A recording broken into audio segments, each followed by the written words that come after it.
She flips through the photo album, her hands trembling as the pages reveal every damning detail of her betrayal. Each image is more explicit than the last, but it's the one in the middle that makes her breath catch in her throat. There, in full color, is a photograph of her, naked, straddling her yoga instructor. Both her hands grip the thick girth of his body, working him with a fiery passion that makes her cheeks burn with shame. The look on her face is unmistakable, wild and free in a way she hadn't been with her husband in years. In that moment, Lauren realizes the horrifying truth. She's lost everything.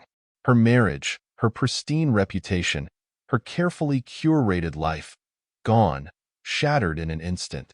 The man across the table, her husband, stares at her with cold, calculating eyes. His silence is louder than any accusation, and she knows there is no going back. 6 months earlier, I always thought that if you gave someone everything they needed, the rest would follow. If you provided a beautiful home, financial stability, and a few nice vacations every year, a marriage could survive anything. It's not that I didn't care about Lauren, I did. But over the years, my career started taking over, pushing everything else to the background. I thought she understood. I thought she'd appreciate the sacrifices I was making for us. We met over a decade ago, back when things were simpler. Lauren was 25, bright-eyed and ambitious, just starting her marketing career at a luxury fashion brand. I was 28, already climbing the ladder at one of the top tech firms in Silicon Valley. The attraction was instant, and within 2 years, we were married. Everything moved fast, buying a house in Palo Alto, establishing ourselves in our respective careers. We fit into the ideal mold of the perfect suburban couple, at least on the surface. I'm 38 now, a senior software engineer. The kind of guy who gets calls at 11 p.m. because the company can't seem to function without me. Lauren's 35, still stunning, still that outgoing social butterfly I married. Though lately, there's been a noticeable shift. She works as a marketing executive now, climbing the corporate ladder as swiftly as I did. But the excitement she used to radiate when we were together, it's been missing for a while. I guess that's where things started to go wrong. It wasn't obvious at first. A few years into the marriage, I was clocking in long hours, trying to secure my place at the company. Lauren encouraged it at the beginning, telling me how proud she was of my drive and how lucky we were to be where we were. But slowly, the distance started to creep in. Weeknights turned into me eating takeout alone at my desk, answering emails while Lauren sat at home or went out with her friends. Weekends that used to be spent hiking or traveling were now swallowed by deadlines, coding sprints, and meetings. It wasn't until about 6 months ago that things really began to change. I remember it clearly. She started going to this upscale yoga studio downtown. "It's just to de-stress, Eric," she said one morning as she packed her gym bag. "You work late. I need something for myself. I can't just sit around waiting for you to come home." There was a sharpness in her tone that caught me off guard, but I brushed it off, figuring it was just another phase. Something she'd get bored of after a few months, like her brief obsession with pottery classes or that juice cleanse kick. I was wrong. At first, it seemed harmless. I'd see her in the mornings, stretching in our living room, getting into poses I didn't even know she was capable of. She'd leave for her sessions in sleek yoga outfits that hugged her in all the right ways, and I couldn't help but notice how her body was changing. She'd always been fit, but now she was toned, glowing, like something had reignited in her. She was happier, or at least more energized. She'd come home, flushed and smiling, talking about how her instructor, Alex, was helping her master all these difficult positions. "He really knows how to push me to my limits," she'd say with a sparkle in her eye. I didn't think much of it at the time. In fact, I was glad to see her so engaged in something. And I won't lie, the physical changes sparked something in our marriage, at least in the bedroom. There was a passion I hadn't felt in years. She was more confident, more daring, and I assumed it was just her new sense of self, that she was feeling good about her body. And why wouldn't she? She was beautiful. But then, little things started adding up.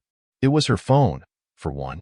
Lauren had always been open with her phone, leaving it lying around the house, texting in front of me without a care.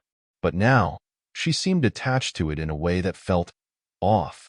She'd get a message, glance at it, and quickly lock the screen before I could see anything. Or she'd laugh at something, then tuck the phone away as if she didn't want to share the joke. I'd ask, "Who was that?" And she'd brush it off with, "Oh, just Maggie, her best friend." But the frequency of these hidden messages was growing. There were also the absences. "I'm meeting the girls after yoga," she'd say, or "I'm staying late at the office, some campaign stuff I need to oversee." It all sounded plausible at first. I trusted her. I had no reason not to. But the more I thought about it, the more these unexplained outings seemed to pile up. And when she came home late, there was this restlessness to her, as if she couldn't sit still. Her eyes would dart away when I asked her how her day went, and she'd offer vague answers like, "Busy, you know how it is." One evening, I was working late. Another deadline, another long night in front of my laptop, when I heard her come in around 10 p.m. She kissed me on the cheek, her skin slightly flushed, and went straight to the shower. That wasn't unusual in itself, but as I sat there, something gnawed at me. She hadn't mentioned yoga or going out with friends. She hadn't said anything at all. As I heard the water running, I glanced toward her purse on the kitchen counter. It was unzipped, slightly open, as if she'd dropped it there in a hurry.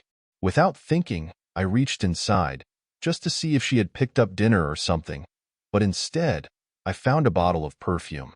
A new one I'd never smelled on her before, and not the kind of scent Lauren usually wore. This one was strong, musky, seductive.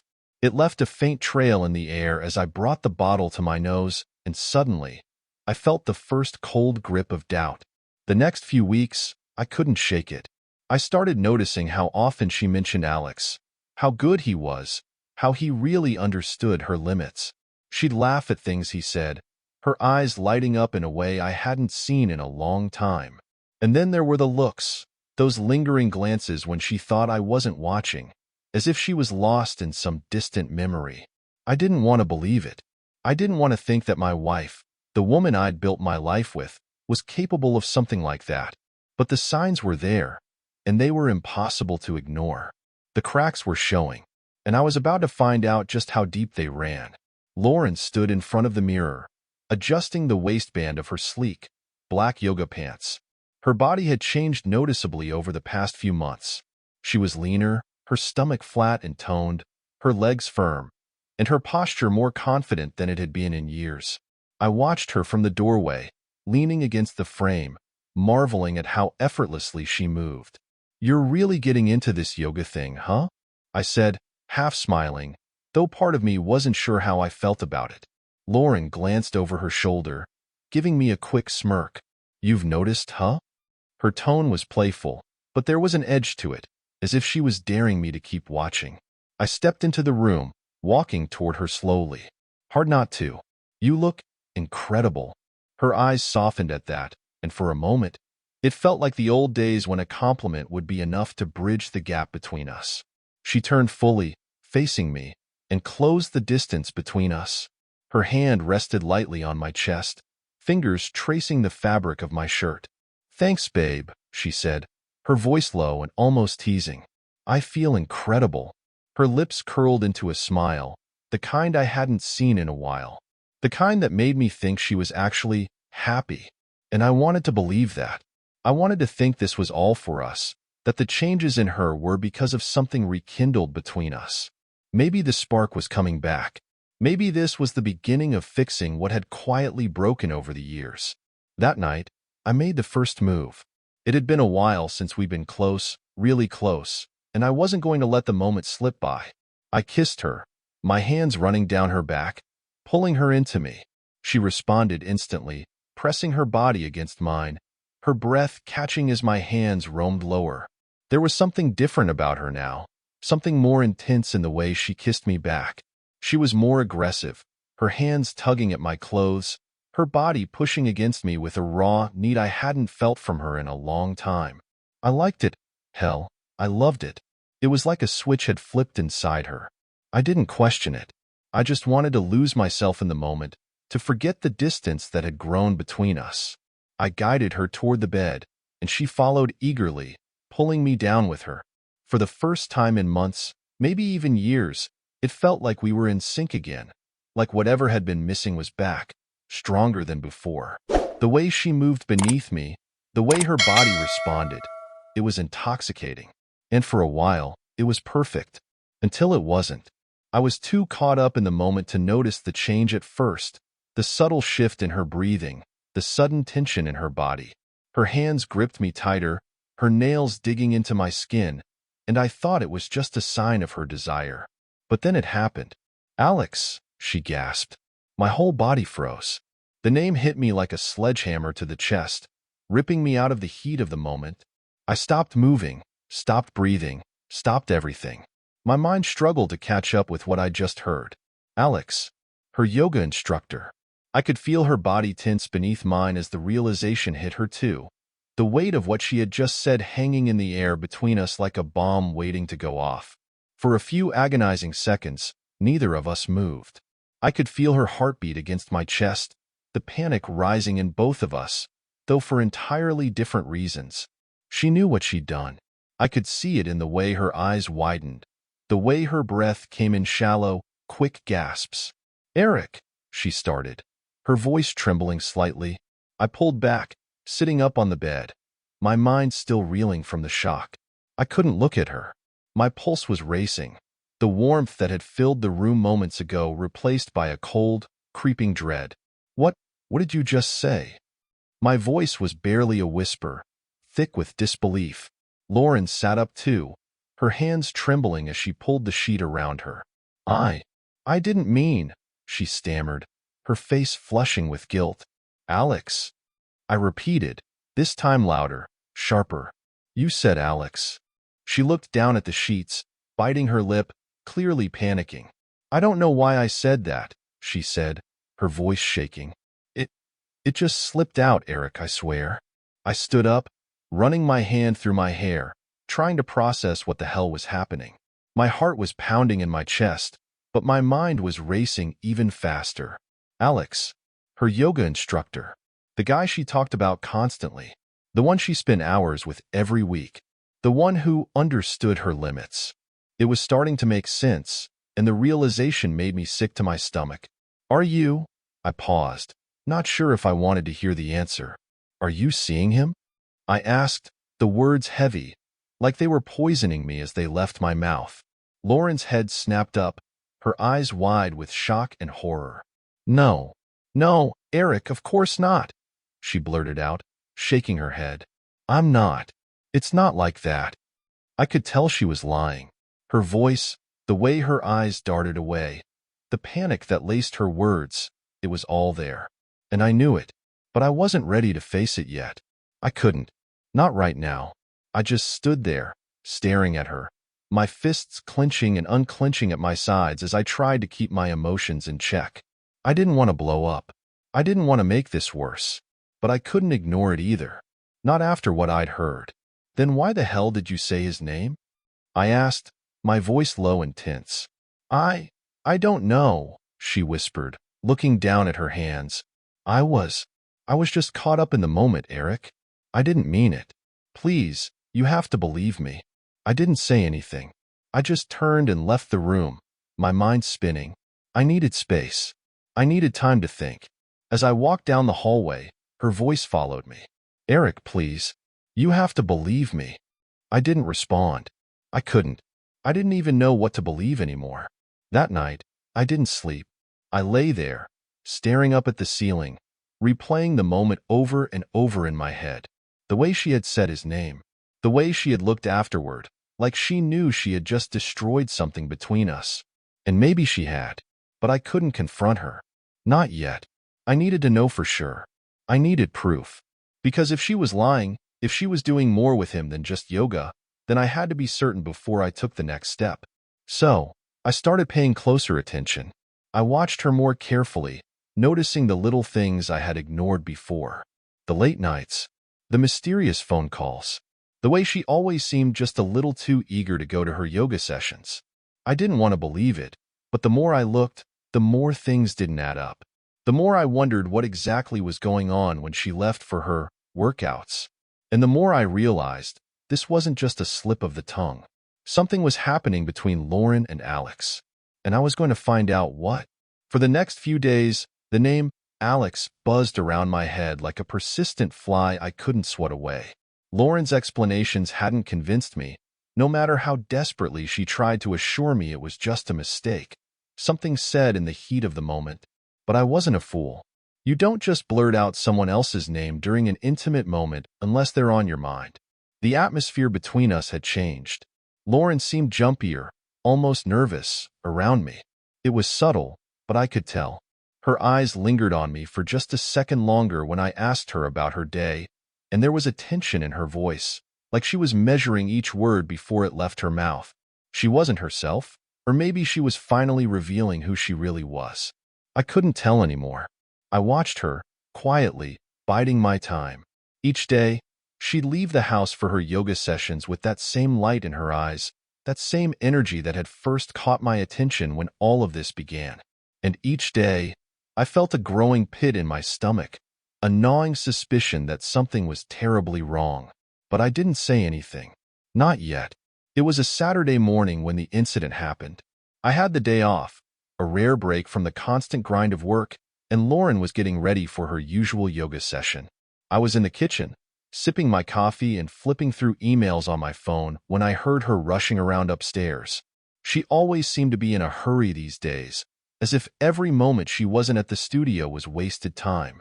"Eric, have you seen my water bottle?" Lauren called from the bedroom, her voice carrying a hint of impatience. "No, it's not in the kitchen," I replied, not bothering to look up from my phone. There was a loud thud from upstairs, something falling, followed by an irritated groan from Lauren. I heard her footsteps rushing down the stairs, and when she appeared in the kitchen, she was out of breath, her yoga mat slung over her shoulder, gym bag loosely hanging from her arm. "I'm running late," she muttered, mostly to herself, rifling through the contents of her bag, clearly flustered. "I swear, I can't find anything today." She darted around the kitchen, looking everywhere but at me, while I watched her out of the corner of my eye. My gut was already in knots. She seemed more anxious than usual, her fingers shaking as she adjusted the strap of her bag. Maybe I was overthinking it, or maybe this was another sign. In her rush, Lauren swung her gym bag up to her shoulder, but she was too quick, too clumsy in her haste. The zipper hadn't been fully closed, and in one swift motion, the bag slipped from her grasp and hit the floor with a loud clatter.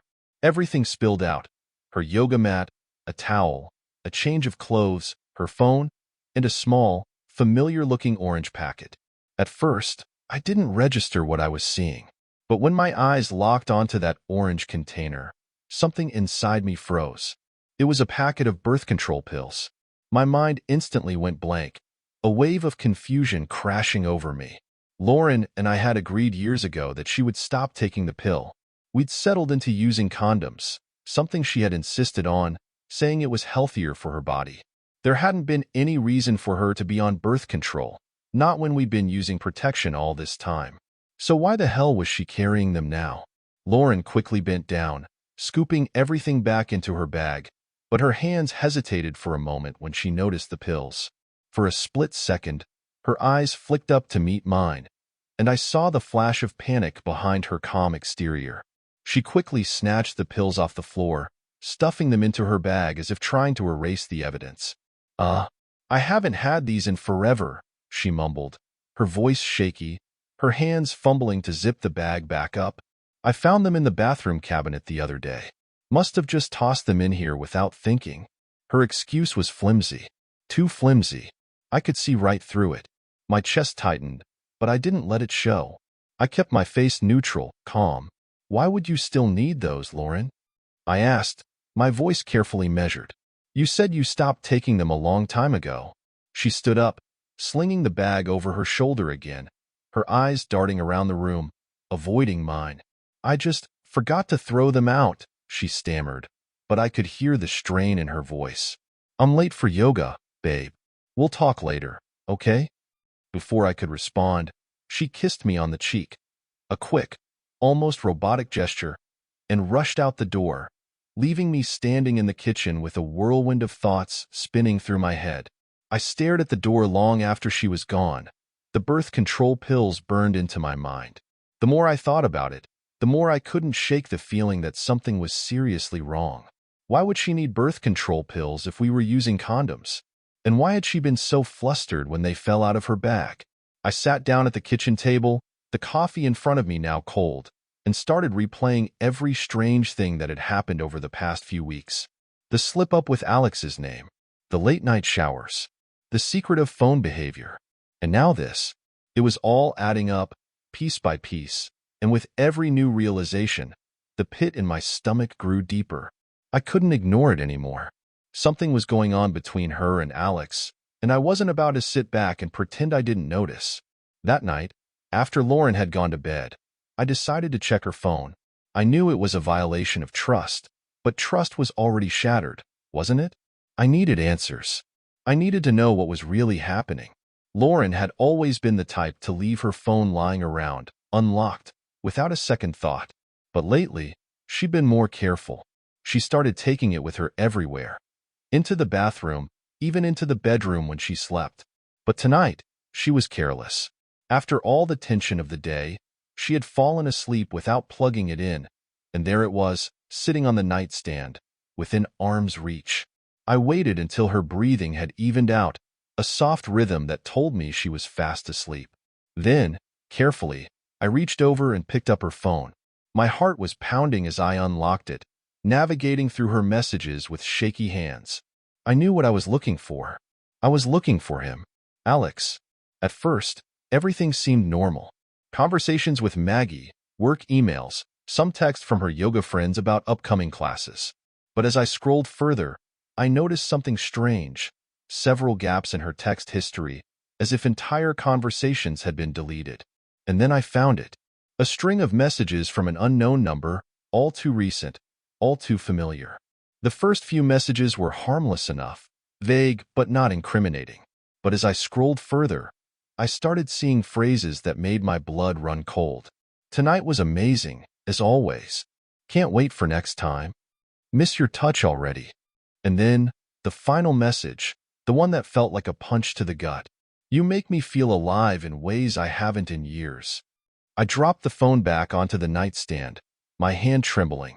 There was no name attached to the number, but I didn't need one. I knew who it was. I knew exactly who it was. Alex. I sat down at the kitchen table, the coffee in front of me now cold, and started replaying every strange thing that had happened over the past few weeks. The slip-up with Alex's name, the secretive phone behavior, the growing distance between us. And now this. It was all adding up, piece by piece, and with every new realization, the pit in my stomach grew deeper. I couldn't ignore it anymore. Something was going on between her and Alex, and I wasn't about to sit back and pretend I didn't notice. This wasn't over. Not by a long shot. After that night, after seeing those messages on Lauren's phone, my mind was in overdrive. Sleep was out of the question. I spent hours lying there in the dark, listening to the steady rise and fall of her breath next to me. The sound somehow alien, like it belonged to a stranger. That's what she was now, wasn't she? A stranger I shared my home with. My wife in name, but nothing more. I wanted to confront her. I wanted to shake her awake and demand an explanation, to hear her stumble through lies I already knew were false. But I also knew that it wasn't the right time. I couldn't go into this blindly, relying on my emotions alone. I needed undeniable proof, something she couldn't talk her way out of, something I could hold up in front of her and watch as her world crumbled. So, I waited. I acted normal. I played the part of the oblivious husband, and every time she smiled at me, every time she kissed me goodbye before heading out the door, I felt the anger bubbling inside me. But I swallowed it down, because I knew it would all be worth it in the end. 2 days after discovering the messages, I took a half day at work and made a call that I never thought I'd have to make. His name was David Jacobs, a private investigator recommended to me by a colleague, a man who'd gone through his own divorce after uncovering his wife's affair. I had listened sympathetically at the time, not realizing how soon I'd be in the same boat. Now, I understood all too well. David picked up on the second ring. His voice was steady, calm, the voice of a man who had seen it all and knew exactly what I was about to ask. "This is David," he said, the sound of background noise filtering through the line. papers shuffling, a radio in the distance. "Hi, David. My name's Henderson. I was given your name by a colleague of mine, Brad Green. I think I might need your help with a delicate situation." My voice was shaky, and I hated how weak it sounded, but I forced myself to continue. "My wife. I think she's seeing someone." There was a pause on the other end of the line, followed by a small sigh. "I see. I've helped Brad before, yeah. Tough situation. Look, Eric, I'm not going to sugarcoat this. These things are never easy. If we go down this road, you need to be prepared for what I find." "I know," I said quickly, though the truth was, I wasn't sure if I really did. Part of me was still hoping that somehow this wasn't happening, that there was an explanation that didn't end in betrayal. But those messages, they were burned into my memory. There was no coming back from that. "I need you to follow her," I said, my voice firm now. "I need to know where she goes, who she's meeting. I need proof. Solid proof." David didn't hesitate. "I can do that. Discreetly. What's her schedule like?" I filled him in on everything: her yoga classes, the time she usually left the house, the fact that I had noticed her spending extra time after class, often saying she was meeting up with friends or staying late at work. But the most important detail, of course, was Alex. "She's been seeing a yoga instructor," I said, trying to keep the disgust out of my voice. "His name's Alex Ramirez. I don't know how deep this goes, but it's him. I'm sure of it." David made a small sound of acknowledgement. "Got it. I'll start tomorrow. We'll keep it quiet, and I'll send updates as I gather evidence. If she's meeting him outside of the studio, I'll find out." After hanging up the phone, there was a hollow pit in my chest. It was like I had crossed some invisible line, the point of no return. Whatever David found, whatever evidence he gathered, it would be the end of something. Either my suspicions would be confirmed, or I'd learn that this had all been in my head. But I already knew which way it would go. I wasn't naive enough to hope anymore. The days that followed were some of the longest of my life. Every time Lauren left for her yoga sessions, I'd feel my heart tighten with a mix of anxiety and anger, wondering if this would be the day David called me with confirmation. I went about my daily routine like a ghost: work, dinner, pretending to listen as Lauren talked about her day, all while my mind was elsewhere, waiting for the truth to finally come crashing down. It didn't take long. For days after my initial call with David, my phone buzzed with a text from him while I was at the office. It was brief and to the point. "Got what you're looking for. I'll send the full report later." It's bad. The words hit me like a punch to the gut. Even though I had been expecting it, nothing could have prepared me for the sinking feeling in my stomach. I closed my laptop, stood up from my desk, and walked out of the office without a word to anyone. I needed air. I needed to be alone. By the time I got home, I was pacing the living room, my mind racing. The house felt too quiet, too still. Lauren wasn't home yet. She had texted me earlier saying she was going to grab dinner with some of her yoga friends after class. That had been a lie, of course. I knew now that there was no such thing as yoga friends. There was only Alex. When the email from David finally came through, I hesitated for a moment before opening it. My hand hovered over the mouse, my heart hammering in my chest. And then, with a deep breath, I clicked.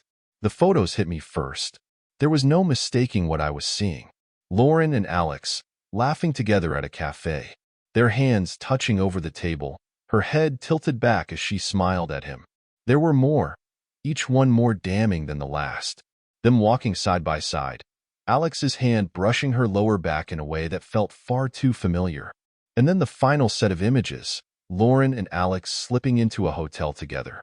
His hand gripping hers, their faces close, intimate. I scrolled down, my fingers trembling as I read David's report. He had followed them for the past few days, capturing their every move. The lunches, the hotel rendezvous, the stolen kisses in between yoga sessions when they thought no one was watching. It was all there, laid out in front of me like some grotesque slideshow of betrayal. And then there were the videos. David had managed to get footage from inside the yoga studio, grainy, low quality, but enough to see them together. The way Alex would touch her during the sessions, guiding her into positions with far more intimacy than was necessary. His hands lingering on her hips, her shoulders, the small of her back. The way she looked at him, her eyes full of something I hadn't seen in a long time, desire. I couldn't watch it all. I slammed my laptop shut, my pulse pounding in my ears, a wave of nausea threatening to overtake me. It was worse than I'd imagined. So much worse. I had expected betrayal, but this was another level. She hadn't just been unfaithful. She had been living a double life, right under my nose. I stood up from the couch, running a hand through my hair, trying to calm the storm of emotions inside me. Rage, hurt, disgust. They all swirled together, making it impossible to think straight. That night, I didn't wait for Lauren to come home. I couldn't bear the sight of her.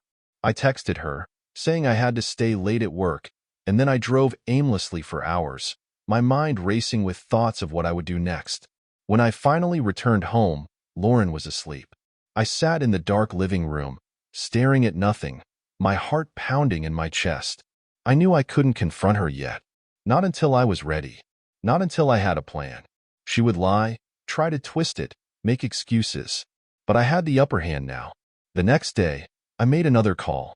This time, it was to a lawyer, a woman named Victoria Grant, known for being ruthless in high-stakes divorce cases. I told her everything, and she listened carefully, asking a few questions, her voice calm and reassuring. Eric, based on what you've told me and the evidence you have, we can build a very solid case, she said. But we need to be strategic. If you want to make sure she walks away with nothing, we'll need to plan this carefully. We can't just confront her right away. Let her think she's still in control, and we'll hit her when she least expects it. The coldness in her voice was exactly what I needed. I was past feeling sorry, past any notion of saving this marriage. Now, it was about retribution, about making Lauren pay for every lie, every stolen moment with Alex. I'm ready, I said, my voice steady now. Tell me what to do. Victoria laid out the plan, gather more evidence, bide my time, and then, when the moment was right, we'd strike. There was no turning back now. Lauren thought she was living two lives, but soon enough, I would show her just how wrong she was. I had rehearsed the moment in my head 100 times. How she'd look, the exact expression that would wash over her face when she realized what I knew. How the shock would spread through her like wildfire, burning away every ounce of confidence, leaving her with nothing but the ashes of the life she had so carefully constructed around her lies. But no matter how many times I played it out in my mind, the reality would be sweeter. I spent weeks planning this, waiting for the right time to strike, collecting more evidence through David and plotting each step with Victoria. She was clear about the legal implications. We had to make sure Lauren wouldn't have a leg to stand on in the divorce proceedings, that the case would leave her with next to nothing.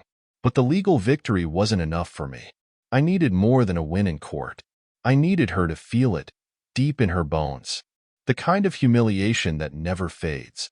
And so, the idea for the dinner came to me. It would have been our 7th wedding anniversary. 7 years. Long enough to build trust. Long enough to shatter it completely.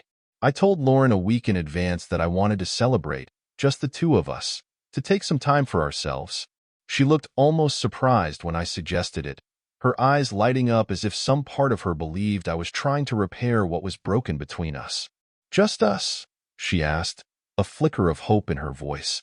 Like a romantic dinner? I smiled, keeping the bitterness buried deep inside. Yeah, just us. We haven't done something special in a while.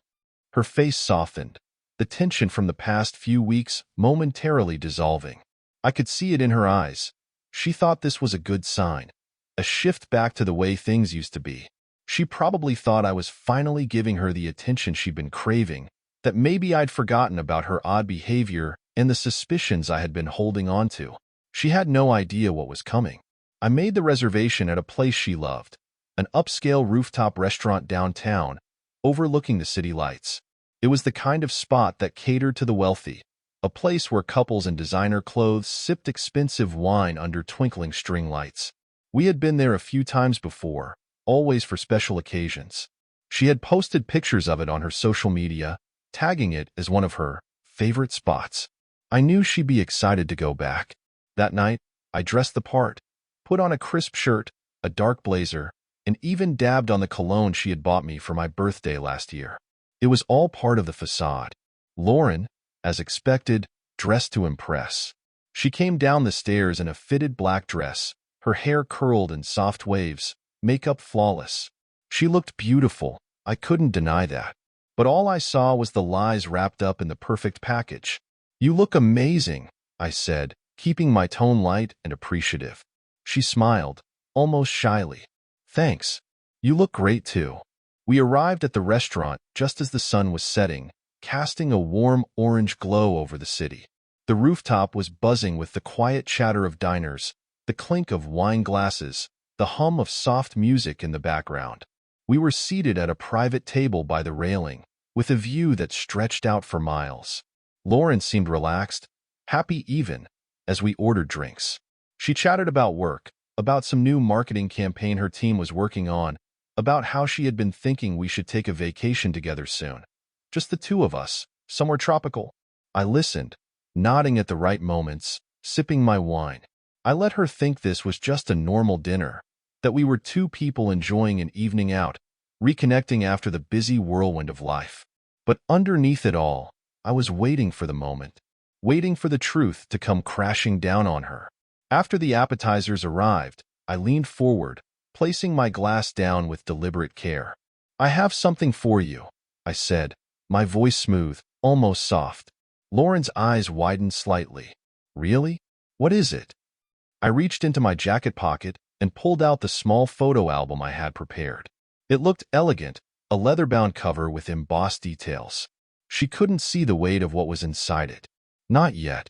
Her smile was genuine as she took the album from my hands, opening it carefully. "This is so sweet," she murmured, flipping to the first page. And then, she stopped. I watched her face closely as her eyes landed on the first photo. It wasn't a picture of us.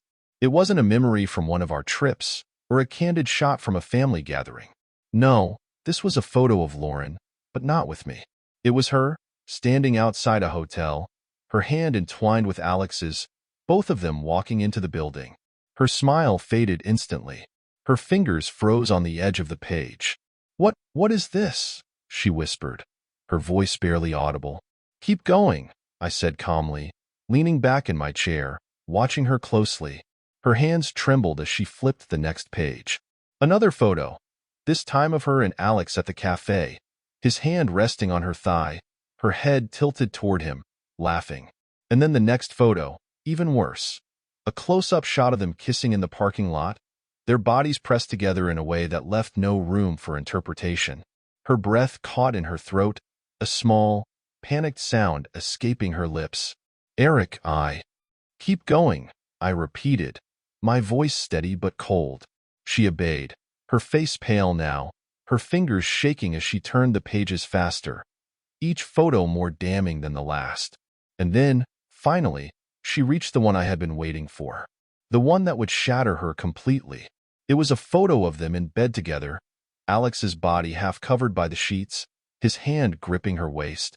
Lauren's face was turned toward the camera, eyes half closed, her lips parted in a blissful expression. It was unmistakable. It was the proof I needed, the image that left nothing to the imagination. She dropped the album onto the table as if it had burned her, her hands flying to her mouth, stifling a gasp. "Oh my God," she whispered, her voice cracking. "Eric, this isn't what it looks like, I swear." I laughed then, a short, humorless laugh. "Isn't what it looks like? Really, Lauren? You're in bed with him. You're practically naked. How exactly are you going to spin this?" She stared at me, wide-eyed, her chest rising and falling rapidly as panic set in. "It's not. I wasn't thinking, it just happened." She was grasping for words, reaching for anything that might make this go away, but there was nothing she could say. "Not now. I know everything," I said calmly, leaning forward again, resting my elbows on the table. "The hotels, the lunches, the yoga studio. I have it all, Lauren. Photos, videos, text messages. You didn't cover your tracks nearly as well as you thought you did." Tears welled up in her eyes, but I didn't feel any sympathy. I couldn't. Not after what she had done. "Eric, please," she whispered, her voice shaking. "I didn't mean for this to happen. I made a mistake. A huge mistake. But we can fix this. We can go to therapy. We can." "Therapy?" I repeated, my tone cold. "You think this can be fixed with therapy?" Her tears spilled over now, running down her cheeks. She reached across the table, trying to take my hand, but I pulled away, disgusted. "You ruined us," I said quietly. "You ruined everything. And now, I'm going to ruin you." Her eyes widened in terror. What do you mean?" "I mean, I've already spoken to my lawyer," I continued, my voice calm, measured, "and she's helping me make sure you walk away with nothing. But that's not the worst of it." Lauren's breath hitched, her face going pale. "I've also made arrangements to make sure everyone knows what you've done," I said, lowering my voice as I leaned in closer. "Your friends, your family, your coworkers, all of them. I'm going to make sure this little affair of yours becomes the most public, humiliating thing you've ever experienced." Her mouth opened, but no sound came out. She looked like she might be sick, her body trembling as she processed the weight of my words. "Eric, please," she whispered again, her voice barely audible. "Please, don't do this." I stood up, throwing a few bills on the table to cover the check. "It's already done." And with that, I turned and walked out, leaving her there, alone, broken, and terrified of the storm that was about to come crashing down on her. When I left Lauren sitting at that rooftop restaurant, her face white with shock, I knew it wasn't over. The real damage was only just beginning, and I had no intention of letting her walk away with even a shred of dignity. The truth was out between us, but soon enough, everyone would know. For days after that dinner, Lauren tried to talk to me. She'd text, call, even leave voicemails, her voice trembling, pleading for a chance to explain. I ignored all of it. I wasn't interested in explanations anymore. I wasn't interested in apologies. The time for that had passed. My lawyer, Victoria, was already in the final stages of drawing up the divorce papers. But the personal damage, that was the part one was waiting for. A week after our anniversary dinner, I pulled up the footage on my computer one last time. It had taken David, the private investigator, a bit of work, but he had managed to get everything I needed. Grainy, clear enough for anyone watching to see exactly what was happening. A few photos here, and there wouldn't be enough to send shockwaves through Lauren's perfect little social circle. But videos?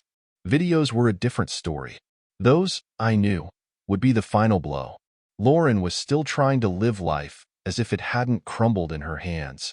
She hadn't told anyone about the dinner. She tried to carry on as though things were fine, keeping up appearances at work and around her friends. But I could see through it. The nervous glances, the tight smiles, the way she'd look at her phone, waiting for me to reply. I didn't. Instead, I waited for the perfect moment. And that moment came one Friday afternoon. It was mid-morning when I put the plan into action. I created a fake account, an anonymous email address with no trace back to me. From there, I uploaded the videos and photos to a few choice sites, the kind that would ensure the footage spread like wildfire. But I didn't stop there. I made sure the videos were sent directly to her work contacts, a few of her closest friends, and some key players in her social circle. The message was simple. Thought you should know what Lauren Henderson has been up to. Enjoy the show. Then, I hit send. The rush I felt was immediate. It wasn't guilt or regret, just a strange sense of finality. Lauren's betrayal was no longer a secret. Now it was public knowledge. The mask she'd worn for so long, the one that made her out to be the perfect wife, the perfect woman, was gone, ripped away for everyone to see. I sat back in my chair, watching the clock, wondering how long it would take for the fallout to begin. An hour, maybe less. It didn't take long. By noon, my phone began buzzing. Messages from mutual acquaintances, some with nothing more than a shocked emoji, others with full paragraphs of outrage or curiosity. The videos were making the rounds faster than I had expected. Every few minutes, I'd get another message, another person reacting to what they had just seen. Lauren's world was collapsing in real time, and I was sitting front row for the show. Around 2 p.m., she called me. I let it ring, watching the screen as her name flashed across it. A part of me wanted to answer, just to hear the panic in her voice, but I resisted. It wasn't necessary. She'd already know by now. She'd know what I had done, and she'd know there was no way to undo it. An hour later, I got a text from Brad, my friend and colleague, the one who had introduced me to David in the first place. Brad, dude, did you leak those videos? Me, yeah. Brad, holy shit. It's all over. She's done. I smiled at the screen, imagining the chaos that must have been unfolding on Lauren's end. But it wasn't just Lauren who would suffer. There was someone else who had played a part in all of this, and he wasn't about to escape unscathed either. That evening, I learned that Alex had already been fired. The yoga studio, one of the most upscale places in the city, couldn't afford to keep him after the scandal went public. The videos had spread so far and wide that it wasn't just friends and family watching. Clients and colleagues had seen it too. Sam, the owner of the studio, apparently called Alex into her office and fired him on the spot. She didn't want any trace of his name connected to her business, especially after the number of women who had likely seen the footage. I imagined him packing up his things, walking out of the studio, tail between his legs. For someone who thrived on seduction and attention, losing his career in such a public way must have been devastating.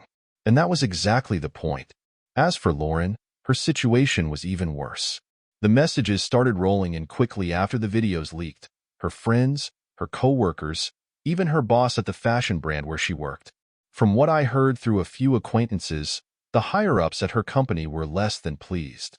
They prided themselves on their upscale, polished image, and now one of their executives was at the center of a scandal that was spreading like wildfire across social media. Her friends were no better.